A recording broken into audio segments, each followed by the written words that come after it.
ആവർത്തന പുസ്തകം അധ്യായം 4.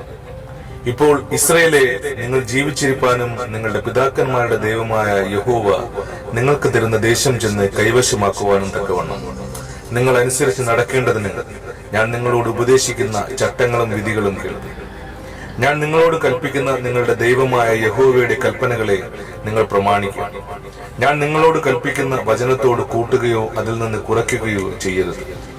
ബാൽ പെയോരിന്റെ സംഗതിയിൽ യഹോവ ചെയ്തത് നിങ്ങൾ കണ്ണാലെ കണ്ടിരിക്കുന്നു.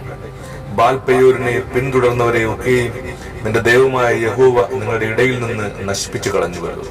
എന്നാൽ നിങ്ങളുടെ ദൈവമായ യഹോവയോട് പറ്റിച്ചേർന്നിരുന്ന നിങ്ങൾ ഒക്കെയും ഇന്ന് ജീവനോടിരിക്കുന്നു. നിങ്ങൾ കൈവശമാക്കുവാൻ ചെല്ലുന്ന ദേശത്ത് നിങ്ങൾ അനുസരിച്ച് നടപ്പാനായി എന്റെ ദൈവമായ യഹോവ എന്നോട് കൽപ്പിച്ചതുപോലെ ഞാൻ നിങ്ങളോടും ചട്ടങ്ങളും വിധികളും ഉപദേശിച്ചിരിക്കുന്നു. അവയെ പ്രമാണിച്ച് നടത്തും. ഇത് തന്നെയല്ലോ ജാതികളുടെ ദൃഷ്ടിയിൽ നിങ്ങളുടെ ജ്ഞാനവും വിവേകവും ആയിരിക്കുന്നു. അവർ ഈ കൽപ്പനകളൊക്കെയും കേട്ടിട്ട് ഈ ശ്രേഷ്ഠജാതി ജ്ഞാനവും വിവേകവും ഉള്ള ജനം തന്നെ എന്ന് പറയും. നമ്മുടെ ദൈവമായ യഹോവയോട് നാം വിളിച്ചപേക്ഷിക്കുമ്പോഴൊക്കെയും അവൻ നമുക്ക് അടുത്തിരിക്കുന്നത് പോലെ ദൈവം ഇത്ര അടുത്തിരിക്കുന്ന ശ്രേഷ്ഠജാതി ഏതുള്ളൂ? ഞാനിന്ന് നിങ്ങളുടെ മുമ്പിൽ വെക്കുന്ന ഈ സകല ന്യായപ്രമാണവും പോലെ ഇത്ര നീതിയുള്ള ചട്ടങ്ങളും വിധികളും ഉള്ള ശ്രേഷ്ഠജാതി ഏതുള്ളൂ? കണ്ണാലെ കണ്ടിട്ടുള്ള കാര്യങ്ങൾ നീ മറക്കാതെയും നിന്റെ ആയുഷ്കാലത്തൊരിക്കലും അവ നിന്റെ മനസ്സിൽ നിന്ന് വിട്ടുപോകാതെയും ഇരിപ്പാൻ മാത്രം സൂക്ഷിച്ച് നിന്നെ തന്നെ ജാഗ്രതയോടെ കാത്തുകൊള്ളുക. നിന്റെ മക്കളോടും മക്കളുടെ മക്കളോടും അവയെ ഉപദേശിക്കണം. വിശേഷാൽ ഹോരബിൽ നിന്റെ ദൈവമായ യഹോവയുടെ സന്നിധിയിൽ നിന്ന ദിവസത്തിൽ ഉണ്ടായ കാര്യം മറക്കരുത്. അന്ന് യഹോവ എന്നോട്, ജനത്തെ എന്റെ അടുക്കൽ വിളിച്ചു കൂട്ടുക, ഞാൻ എന്റെ വചനങ്ങൾ അവരെ കേൾപ്പിക്കും. അവർ ഭൂമിയിൽ ജീവിച്ചിരിക്കുന്ന നാളൊക്കെയും എന്നെ ഭയപ്പെടുവാൻ പഠിക്കുകയും തങ്ങളുടെ മക്കളെ പഠിപ്പിക്കുകയും വേണമെന്ന് കൽപ്പിച്ചു വന്നു. അങ്ങനെ നിങ്ങൾ അടുത്തു വന്ന് പർവ്വതത്തിന്റെ അടിവാരത്ത് നിന്നു.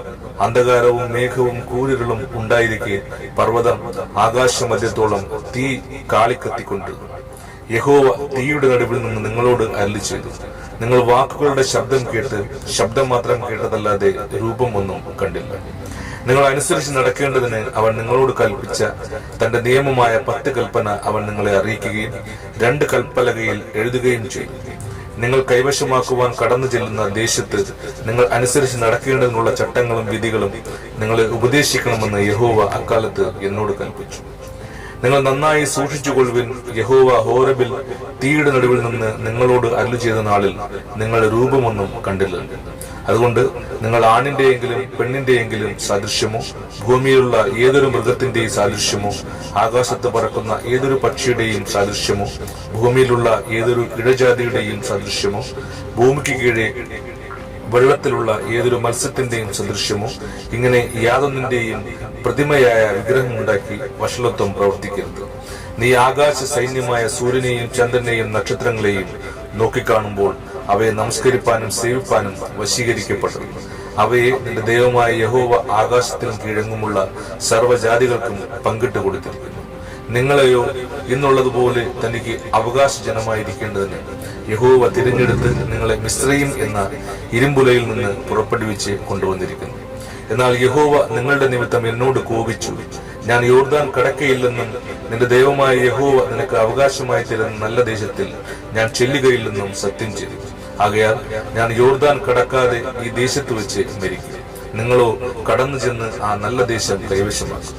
നിങ്ങളുടെ ദൈവമായ യഹോവ നിങ്ങളോട് ചെയ്തിട്ടുള്ള അവന്റെ നിയമം നിങ്ങൾ മറന്ന് നിന്റെ ദൈവമായ യഹോവ വിരോധിച്ചതുപോലെ യാതൊന്നിന്റെയും സദൃശ്യമായ വിഗ്രഹം ഉണ്ടാക്കാതിരിപ്പാൻ സൂക്ഷിച്ചുകൊള്ളു. നിന്റെ ദൈവമായ യഹോവ ദഹിപ്പിക്കുന്ന അഗ്നിയല്ലോ, തീഷ്ണതയുള്ള ദൈവം തന്നെ. നീ മക്കളെയും മക്കളുടെ മക്കളെയും ജനിപ്പിച്ച് ദേശത്ത് ഏറെക്കാലം പാർത്തു.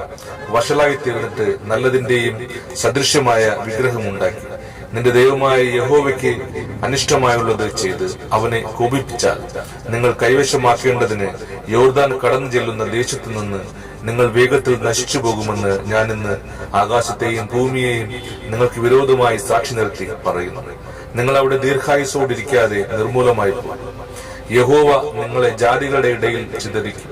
യഹോവ നിങ്ങളെ കൊണ്ടുപോയേക്കാവുന്ന ജാതികളുടെ ഇടയിൽ നിങ്ങൾ ചുരുക്കം പേരായി ശേഷിക്കും. കാണുവാനും കേൾപ്പാനും ഭക്ഷിപ്പാനും മണക്കുവാനും പ്രാപ്തിയില്ലാത്തവയായി മരവും കല്ലും കൊണ്ട് മനുഷ്യരുടെ കൈപ്പണിയായ ദേവന്മാരെ നിങ്ങൾ അവിടെ സേവിക്കും. എങ്കിലും അവിടെ വെച്ച് നിന്റെ ദൈവമായ യഹോവയെ നീ തിരകയും പൂർണ്ണ ഹൃദയത്തോടും പൂർണ്ണ മനസ്സോടും കൂടി അന്വേഷിക്കുകയും ചെയ്താൽ അവനെ കണ്ടെത്തും. നീ ക്ലേശത്തിലാകുകയും ഇവ ഒക്കെയും നിന്റെ മേൽ വരികയും ചെയ്യുമ്പോൾ നീ ഭാവി കാലത്ത് നിന്റെ ദൈവമായ യഹോവയുടെ അടുക്കലേക്ക് തിരിഞ്ഞ് അവന്റെ വാക്ക് അനുസരിക്കും. നിന്റെ ദൈവമായ യഹോവ കരുണയുള്ള ദൈവമല്ലോ. അവൻ നിന്നെ ഉപേക്ഷിക്കുകയില്ല, നശിപ്പിക്കുകയില്ല. നിന്റെ പിതാക്കന്മാരോട് സത്യം ചെയ്തിട്ടുള്ള തന്റെ നിയമം മറക്കുകയുമില്ല. ദൈവം മനുഷ്യനെ ഭൂമിയിൽ സൃഷ്ടിച്ച നാൾ മുതൽ നിനക്ക് മുമ്പുണ്ടായ പൂർവ്വകാലത്തിലും ആകാശത്തിന്റെ ഒരു അറ്റം തുടങ്ങി മറ്റേ അറ്റത്തോളം എവിടെയെങ്കിലും ഇങ്ങനെയുള്ള മഹാകാര്യം നടന്നിട്ടുണ്ടോ, കേട്ടിട്ടുണ്ടോ എന്ന് നീ അന്വേഷിക്കുക. ഏതൊരു ജാതിയെങ്കിലും നീ കേട്ടതുപോലെ തീയുടെ നടുവിൽ നിന്ന് സംസാരിക്കുന്ന ദൈവത്തിന്റെ ശബ്ദം കേൾക്കുകയും ജീവനൊടുക്കുകയും ചെയ്തിട്ടുണ്ടോ? അല്ലെങ്കിൽ നിങ്ങളുടെ ദൈവമായ യഹോവ മിസ്രൈമിൽ വെച്ച് നീ കാണുക നിങ്ങൾക്ക് വേണ്ടി ചെയ്തതുപോലെ ഒക്കെയും പരീക്ഷകൾ, അടയാളങ്ങൾ, അത്ഭുതങ്ങൾ, യുദ്ധം, ബലമുള്ള കൈ, നീട്ടിയ ഭുജം, വലിയ ഭയങ്കര പ്രവൃത്തികൾ എന്നിവയാൽ ദൈവം ഒരു ജാതിയെ മറ്റൊരു ജാതിയുടെ നടുവിൽ നിന്ന് തനിക്കായി ചെന്നെടുപ്പാൻ ഉദ്യമിച്ചിട്ടുണ്ട്. നിനക്കോ ഇത് കാണുവാൻ സംഗതി വന്നു. യഹോവ തന്നെ ദൈവം, അവനല്ലാതെ മറ്റൊരുത്തനുമില്ല എന്ന് നീ അറിയേണ്ടതിന് തന്നെ അവൻ നിനക്ക് ബുദ്ധി ഉപദേശിക്കേണ്ടതിന് ആകാശത്തു നിന്ന് തന്റെ ശബ്ദം നിന്നെ കേൾപ്പിച്ചു. ഭൂമിയിൽ തന്റെ മഹത്തായ തീയും നിന്നെ കാണിച്ചു. നീ അവന്റെ വചനവും തീയുടെ നടുവിൽ നിന്ന് കേട്ടു. നിന്റെ പിതാക്കന്മാരെ സ്നേഹിച്ചത് കൊണ്ട് അവൻ അവരുടെ സന്തതിയെ തിരഞ്ഞെടുത്തു. നിന്നെക്കാൾ വലിപ്പവും ബലവുമുള്ള ജാതികളെ നിന്റെ മുമ്പിൽ നിന്ന് നീക്കിക്കളവാനും ഇന്നുള്ളതുപോലെ അവരുടെ ദേശത്തെ നിനക്ക് അവകാശമായി തരേണ്ടതിന് നിന്നെ കൊണ്ടുപോയേക്കുവാനും തന്റെ സാന്നിധ്യവും മഹാശക്തിയും കൊണ്ട് മിസ്രൈമിൽ നിന്ന് നിന്നെ പുറപ്പെടുവിച്ചു. ആകയാൽ മീതെ സ്വർഗത്തിലും താഴെ ഭൂമിയിലും യഹോവ തന്നെ ദൈവം, മറ്റൊരുത്തനുമില്ല എന്ന് നീ ഇന്ന് അറിഞ്ഞ് മനസ്സിൽ വെച്ചുകൊള്ളുക. നിനക്കും നിന്റെ മക്കൾക്കും നന്നായിരിക്കേണ്ടതിന് നിന്റെ ദൈവമായ യഹോവ നിനക്ക് സദാകാലത്തേക്കും നൽകുന്ന ദേശത്ത് നീ ദീർഘായുസോടിരിക്കേണ്ടതിന് ഞാൻ ഇന്ന് നിന്നോട് കൽപ്പിക്കുന്ന അവന്റെ ചട്ടങ്ങളും കൽപ്പനകളും പ്രമാണിക്കും.